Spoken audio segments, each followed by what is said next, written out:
started in January with Dr. Brooks products, and I weighed 199, and I never want to go to 200 in my life. So I started using his products every day, changing my diet, cleansing, and it works. It's just that simple. It requires discipline. And today, I weigh myself, I weigh 181. Wow. And so I'm healthier, I'm faster, I'm stronger. I'm 56 years old, and I'm still playing basketball. Yeah. So Nice. I'm telling you, if you use this product, it absolutely works. You just have to be disciplined. I believe in it, and thank you, Dr. Brooks. The number 10 of 12 kids. I had 6 sisters and 5 brothers. Some of you guys know how that is, to have a big family. But it was a lot of fun. You know, even though we were poor and welfare recipients, we had a lot of fun. And there's a picture, maybe I'll bring it in next time. But we look like the little rascals. We even had a dog with a patch over his eye and a hat on his head. But it was good. You know, but we ate a lot of sugar. Sugar water, sugar and syrup, biscuits and syrup. My nephew was here, he remembers it well. Even when we couldn't afford the Karo syrup, we would make sugar syrup. With sugar and water, we heat it up till it got thick like a syrup. Then we put that on a plate with some white flour biscuits. Now we all know today that white flour makes sugar, right? Yes. So it's like sugar on top of sugar. And then we would get like 5 loaves of bread back then. 5 loaves of white bread for $1, which was really cheap, but then we get that bread, sprinkle sugar on it, and then eat that. And so it's no doubt that after, you know, we got older, when I got in the fire department, my father died. And then 2 years later, my mother died. My blocked intestine, the blocked ileocecal valve, was where the large and small intestine connects. And then she also had kidney failure. She was on dialysis. But then my oldest brother Willie had his leg amputated from diabetes and high blood pressure. No wonder we had biscuits and syrup and sugar all the time. And so he died. Then my sister Laura, high blood pressure and diabetes. The same thing.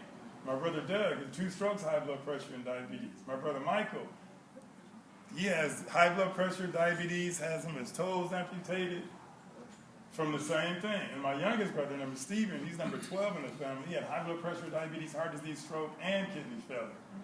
The funny thing about that is, well, I guess it's not funny, but we found out that for a year he didn't drink water.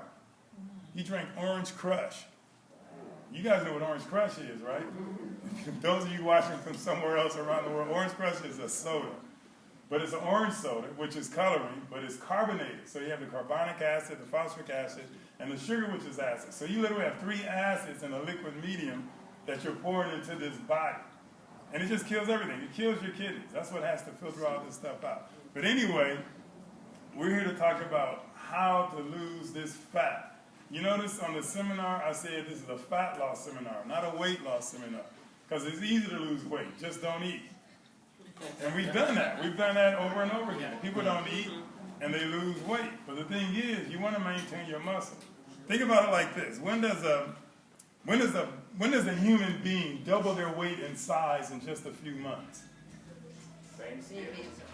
Thanksgiving and Christmas. No, literally. Right, you're a genius. She says a baby. Yeah, when you're a baby, you double your weight in size in just a few months, right? Because you have to grow. Well, think about it. Mother's milk is not protein dominant. You know, we always hear how we need lots of protein. We're trying to get cut up, we're trying to get moved or whatever. Mother's milk is only 3% protein. That's it. It's literally fat dominant. Fat is the fuel. Fat is the fuel that we need. What people don't understand is protein is a building structure. Protein is a building block. If you had a brick house and some of the bricks were gone, you just replaced the bricks, right? See, we're trying to use protein as a fuel. And when you use protein as a fuel, because you're thinking like, well, these people with these high protein diets and low carb diets, they get real slim and real skinny and stuff like that, and they get ripped up. But think about it. When your body tries to use protein as a fuel, it is in a frenzy. It is working so hard to convert this building block into a fuel, you do lose fat. But you lose kidney and muscle tissue as well. And you lose liver. See, that's what people don't know. You keep doing that stuff. Think about it. Why do you think people are on kidney failure? Even these bodybuilders, they're taking all of this protein drinks, this creatine monohydrate. They're taking all this stuff and it's filtering through the kidneys. Look, the kidneys have what I call a capacity. You know your stomach has a capacity? Yes. If we're all on a cruise ship, and you know we can eat as much as we want on a cruise, right? Yep. Okay, you can eat one entree, another entree, you know, if you eat 3 entrees, you do it. But once you're full, you're full. Now, if you keep eating, you're going to bust the gut or throw up. Why? Because you've reached your capacity. Well, we don't realize your kidneys have a capacity. When you keep shoving all of this stuff in, it has to be filtered through your liver and kidneys. And the kidneys can't take it. The kidney's job is to filter the acid waste and toxic waste out of the blood. What the heart does, the heart pumps the blood through the kidneys 400 times a day. So the kidney is supposed to take the acid and toxic waste out of the blood, actually create urine to dump the waste into so it can be urinated out of the body. If we don't drink enough water, we're not going to create enough urine to eliminate that. You see what I mean? So when that acid is retained, the body has to compensate for it. This is how it compensates. One of the first things it does, the body retains water to dilute the acid, pushing up your blood volume, which can cause high blood pressure. You've seen people with inflammation. You've seen people with pedal edema, swelling around the ankles and legs, congestive heart failure. We call it inflammation. Inflammation. It's a fire. You get it? Think of acid as a fire and alkaline as water. When you have a fire in your body, when you have this acid in your body, the body sends water to put out the fire, and so it gets inflamed. That's the whole thing. It's trying to put this fire of acid out so it swells up. When your body doesn't evacuate that excess water, your body stores it in different places. You know, sometimes you wake up in the morning, you got that puffy face. I know you guys seen it. You wake up with that puffy face, the bags under your eyes, you're like, oh gosh, what it is? Because you were lying down, the fluids came to your face. When you sit up, I mean, I'm on the fire department. I was on the LA City Fire Department for 32 years. You know, I come into someone's house at 3 o'clock in the morning, you can see them propped up on the bed with pillows behind them. They have to sleep like that. Because if they lie down, those fluids are going to drown them. You'll see people with, like I said, pedal edema, all that fluid around their ankles and legs, and they tell them elevate them. It's like they lie down and you can even hear them breathing. You ever hear someone breathing? Here's a trick. It's not a trick, but noisy breathing is obstructed breathing. If you can hear someone breathe, that means their breathing is obstructed. Even if you want to whistle, you have to obstruct the air to get that sound. Because if I just open my mouth and let the air out, you wouldn't hear it. Well, you can have that fluid all in your lungs. It can be anywhere, and that's where you have that problem. But see, that's just one way that the body deals with all of this acid. It retains water. But it also will produce more cholesterol to protect your blood vessels from the acid. So now if your body's protecting the blood vessels with cholesterol, that means you're going to have high cholesterol. That's not going to be from a lack of Lipitor or Crestor. Just like with the high blood pressure, it's not a lack of hydrochlorothiazide or verapamil or any of these other drugs. You tell me, does anyone have high blood pressure because of a lack of high blood pressure medications? No, and I'm not telling you not to take your medications. Let's get that straight. But does anyone have high blood pressure because of a lack of high blood pressure medications? No. My thing is you got to get to the root of the problem. No one has high cholesterol because of a lack of Lipitor or Crestor. If someone was going to spray acid in here at midnight tonight, and if you guys are my good friends, I can ask you to come back and help me put Vaseline over the floors and the walls and the ceiling to protect it from the acid. You can understand that. Well, your body's doing all this. Your body's producing the cholesterol as a defense mechanism. It's a compensatory effort. And so when you know that everything that's happening in your body is the body doing it on your behalf, your thing to do is to assist the body in what it's trying to do, not work against it. You know, a quick example is when you cough. You know, when you cough, your body's trying to eject something out of the upper respiratory tract. Well, why do we go to the pharmacy to buy a cough suppressant? Because whatever it is trying to eject, we're pushing it back down. So we're working against the body, and that's how we do it. But not only that, think about this. The body retains water, creating inflammation, high blood pressure as well, a lot of other things, pedal edema. The body will produce more cholesterol to protect the blood vessels from the acid, and so you have high cholesterol. Well, the body will actually leach calcium out of the bones, because calcium is an alkaline-based mineral. So if you want to neutralize acid, you take alkaline to neutralize the acid. Well, the most abundant calcium in the body is in the bones, and you can take it out of the tissues as well. But the body in its intelligence will literally take the calcium out of the bones to neutralize the acid. So think about it like this. When that calcium comes out of the bones and it floats around in your blood, if it gets in your eyes, you get cataracts. Simple, right? If it floats and gets in your eyes, you get cataracts. If it gets in your skin, you'll get wrinkles. If it mixes with the fat in your arteries, you'll get hardening of the arteries. If it gets in your kidneys, you'll have kidney stones. If it gets in your bladder, you'll have bladder stones. And if it gets in your joints, what do you think you're going to have? Now, there's a few geniuses in here, and that's exactly what happens. It's the same thing, though. It looks like there's this diversity of disease and there's the diversity of a problem, but it's the same thing. It's your body always trying to compensate. See, we understand it easily when it's kind of warm outside right now. So, for example, if we were in the Mojave Desert, if we were in a hot place, say in Vegas, say if it was 120 degrees, wouldn't your body send the blood to the surface of the skin to dissipate the heat? Why? So it can cool itself. Because when you perspire, you sweat, the cool air cools your body. You don't have to think about it. You don't have to think, okay, I'm hot, I'm too hot, what am I going to do? Your body does that automatically. But the same thing on the other spectrum. If you get cold, your body's going to shunt the blood from the extremities to the core, to the visceral organs to keep them going, and you can get frostbite in your toes and your fingertips. It's the same thing. It happens without you thinking about it. See, that's how the body works.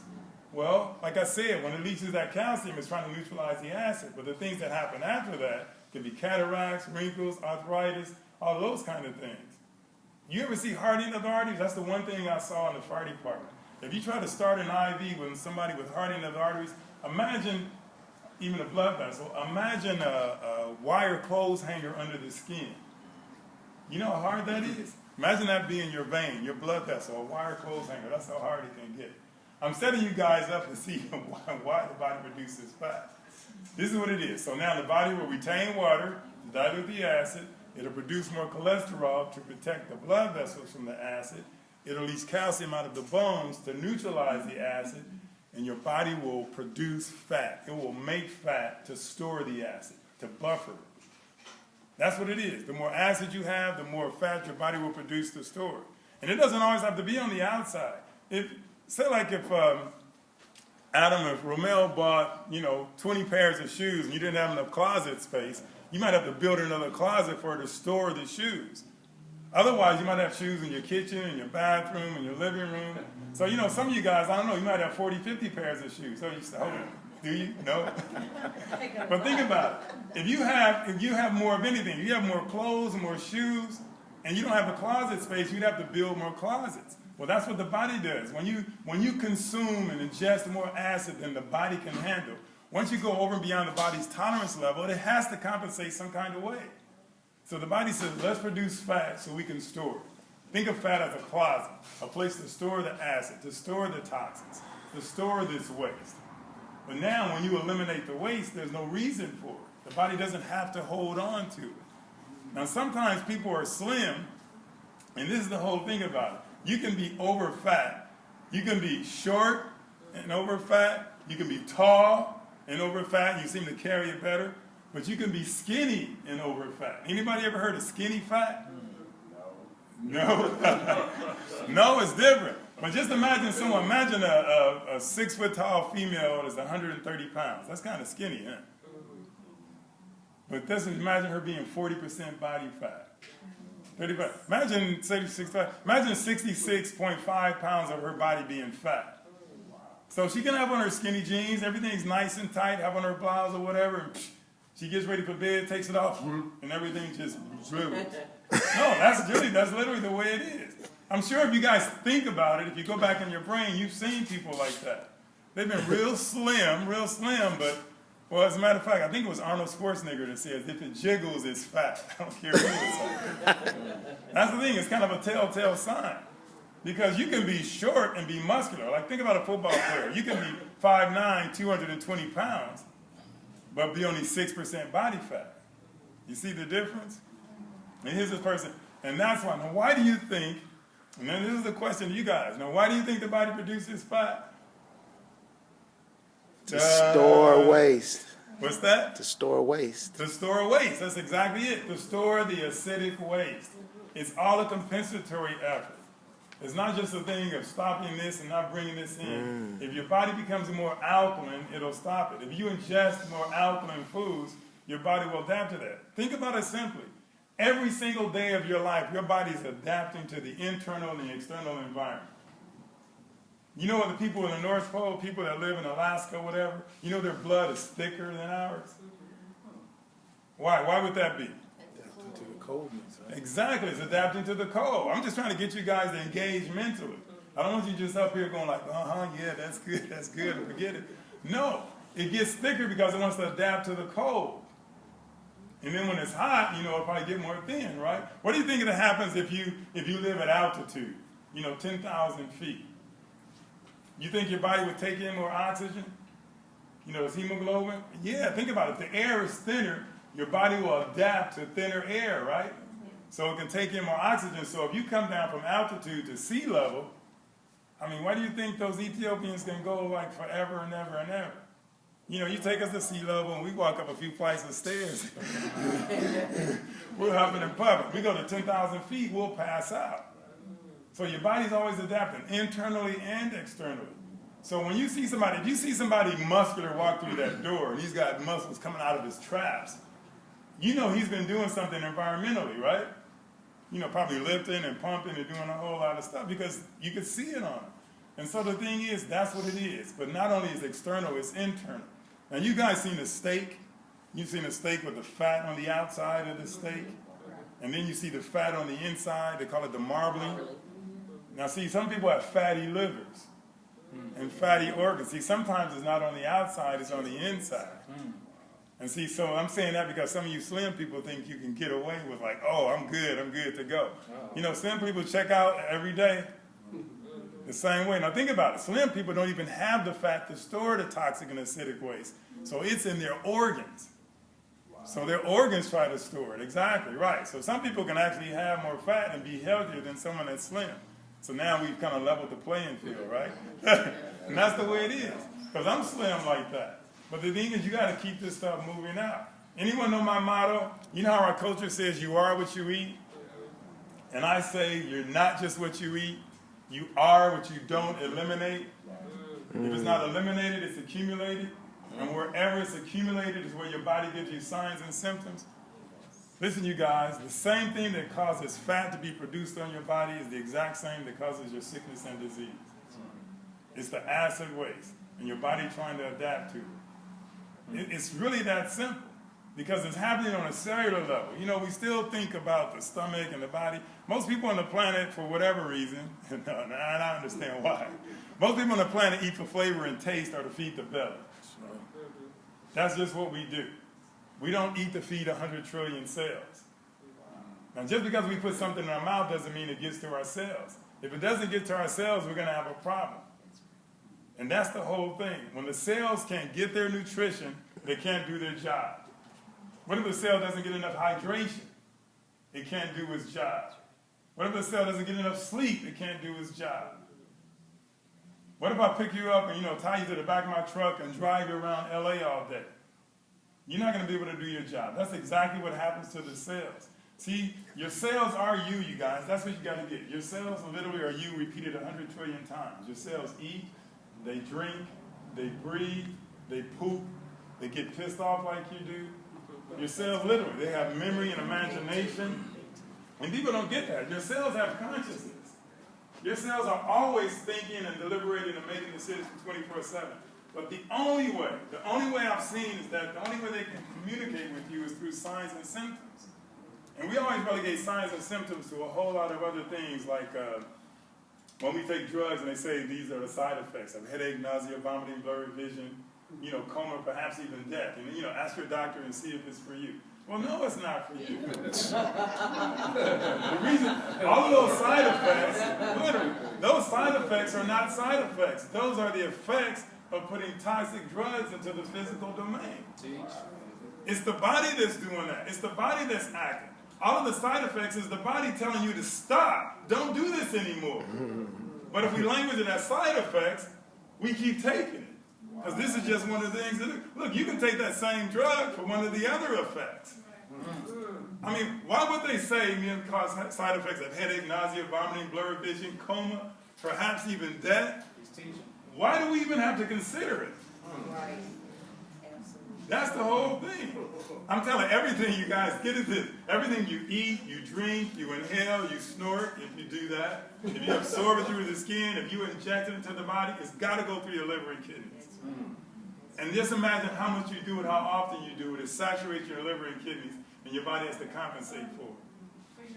Just like I was talking about getting too hot and the body sending the blood. See, being too hot is a symptom. But we don't call it that. Don't you guys know when you're too hot? And you know what that means, right? And you know what to do when it's too hot. You go into a cooler place, right, to balance it out. Well, see, it's the same thing with signs and symptoms. So we don't think of thirst as a symptom. My question is, how do you know when you're thirsty? No, really, how do you know when you're thirsty? Hello? How do you know when you're thirsty? Are you guys here? No, lips get dry. Your lips get dry, just say your mouth gets dry. Is that the only thing? How do you know when you're thirsty? So you guys are describing symptoms. See, you guys are describing how you feel. That's what a symptom is. You guys are describing how it feels when you're thirsty. But see, you take it for granted that you know what it is to be thirsty. See, babies don't know what thirst is. They don't know what hunger is. They don't know what the urge to urinate or defecate is. It's a sensation, but it's not translated. They don't know what being too hot or cold is. You can stick a needle in a baby. They'll feel it and scream, but they don't know what it is. You can squeeze their toe with some pliers, and it's sensation and it's pain. You can strike a match and burn them. I know it seems funny, but they don't know what that is. But see, we know what hunger is, what thirst is, what the urge to urinate is. Now, what if we had the body send you the signal to urinate and you ignore it? No, what do? You start trying to, that's like me, okay, and you ignore it some more. Then you start holding on, but see, it gets louder and louder. And when the symptom gets so loud, you got to answer the body correctly, and then the symptoms leave. See, that's the same thing with fat, excess fat. You have to deal with the cause. The reason why we call roots nutrition, because we want to get to the root of the problem. If you ever get to the root of the problem, you'll be chasing diets all over. There's hundreds of diets out there. Let me tell you, this is how you look at a diet. I don't care how marvelous it seems. Take this acid and alkaline lens and put it over the diet. How acid is it? How alkaline is it? Now, I don't know if you guys know, but by and large, raw fruits and vegetables and their juices are alkaline. Raw fruits and vegetables are alkaline. They're juices. Mostly everything else is acidic. Now, the funny thing is it takes 4 parts just to neutralize 1 part of acid. 4 parts alkaline to neutralize 1 part acid. You know in percentages, that's 80 to 20%. Most people won't eat 80% raw foods to 20% cooked. Right?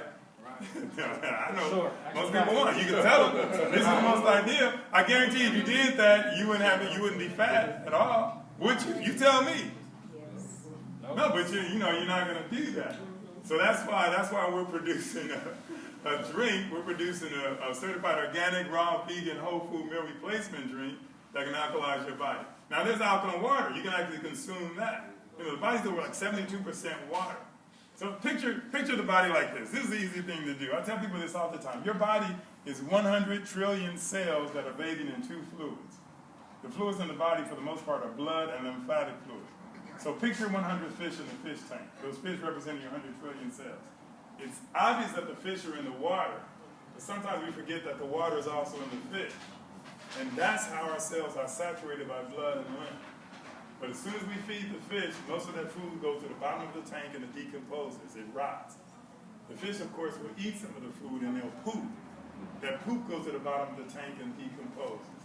Now when the fish tank gets poopy and stinky and rotten on the inside, some of the fish will die and go to the bottom of the tank and decompose. You got that picture?